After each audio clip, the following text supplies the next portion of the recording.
یک روز یک خارجی مرا میگه why you are چی covering why you are covering your daughters and your wives like this. او به مرا پرسان میکنه که چرا شما همین خانمایتان دخترایتان یارا تو پوش میکنین حجاب میکنین؟ من گفتم ببخشید شما چرا زنایتان لچ میکنین؟ بعضی کساس عیب خودش فکرش نیست، عیب تو را میبینه متوجه عیب خودش بساز. من گفتم شما why you are گفتی چی مانا میته؟ من گفتم مانایش چی نمیته؟ مثلا من این موبایل نمیفروشم سیزه دفعه گفتی ببین نمیشه قرار در جیبم پتش کردم انت اما اگه دستم بگیرم این قسمی لاچش کنم نه تو چند میخوای قسمی کاکا موبایل چند این موبایل چند؟ من گفتم ما که از خانم های ما که از بسیار با ارزش هست بغل خود نگاهش میکنیم انت شما لاچش کردین به خاطر از اینکه برای کدی تقدیم میکنه. گفت این قسم است. من گفتم چه قسم است دیگه؟ اگه برای خودتان از خود پوشانده در خانهتان باشه در بینا که میره پوشانده مخصوص خودتان.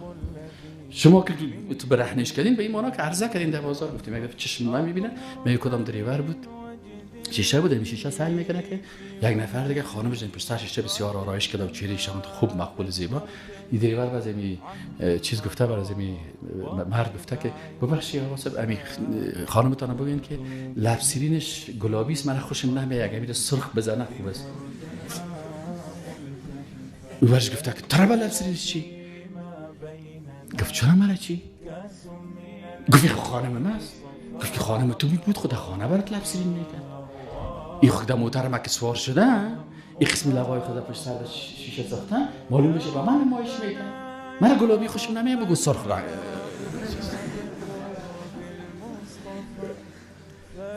حال خب اتشته که در آخر زمان عرش سرچپه میشه. او که بی غیرت از سرکی خنده میکنه سر غیرتی. آن کافر بی غیرت چی میکنه؟ سرمو غیرتی هایی که خانم ما با حجاب از با عزت از با عفت از پاک است سیزمه که جنت زیر پای مادره. او خانم مسلمانی که جنت زیر پایش است. رسول الله صلی الله علیه و چی میگه که جنت زیر پای کی هست؟ مادر. خدمت مادرت بگو که جنت زیر پای از اون است. خانمت که است ایمانت را تکمیل میکنه. او خانمی که ایمان مرا تکمیل کرده و با عزت است و با شخصیت است و در صف ازواج مطهرات زنهایی که صحابه هستند بیبی های جنت با امی حجاب خود قرار میگیره.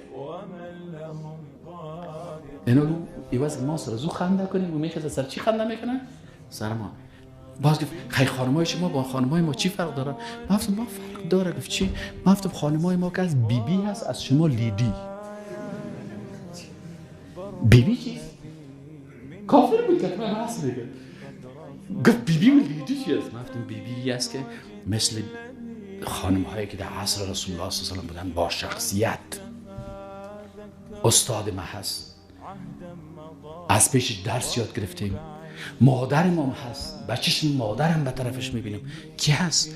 ام المؤمنین عایشه صدیقه رضی الله عنها مادرم است به نص قرآن که و ازواجه امهات. استادم است به خاطر از اینکه صحیح بخاری و صحیح مسلم و ابو داود و نسائی و ابن ماجه و دیگر کتابای حدیث میخوان میگه که روایت عایشه ام المؤمنین رضی الله عنها. وقتی که روایت عایشه را خواندی استادت شد نشد؟ ها؟ ام عایشه مادر ما شد؟ ام استاد ما شد. پس خانمای خدا میخواد مادر ما خواهر مثل بیبی عایشه، بیبی فاطمه، بیبی خدیجه، بیبی زینب مثل اینا باشه. خیلی گفت خانمای ما چی است؟ مثلا خانمای شما اون گفت مثل اون رقاصه ها واره دامنش چیرکدگی این مینی جو سرش برهنه چهرهش چی است؟ گفت ببین قسم است.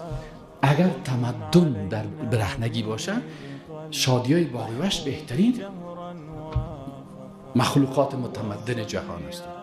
پس شما از شادیان کرده شادی بگه تو خود زیاد برهنه نکردی لالای بیخی تمدنش درجه یک به اغتنيت فهو لي غنى وحسبي وكفى يا أيها البرق الذي من حيه قد رفرف.